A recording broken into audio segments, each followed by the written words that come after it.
Beauty. আর রন্ধনে আজ কি কি হয়েছে?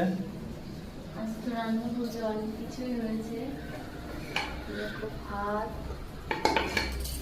এটা সিদ্ধ চাল, এটা আতপ চালের ভাত, এটা পায়েস, তারপরে এখানে আছে চাটনি, চালতার, এটা কলা ভাজা, এখানে আছে মাছ ভাজা, ডাল, আলু ভাজা, আর এটা হচ্ছে চাল চিংড়ি মাছ দিয়ে কুমড়ো, চাল কুমড়ো, ভুলে নারকেল যাচ্ছি, কুচো দিয়ে, আর এটা হচ্ছে কচু শাক, কচু শাক, চিংড়ি মাছ দিয়ে, আর এখানে কাঁচকলা, আলু, মাছ দিয়ে ঝোল,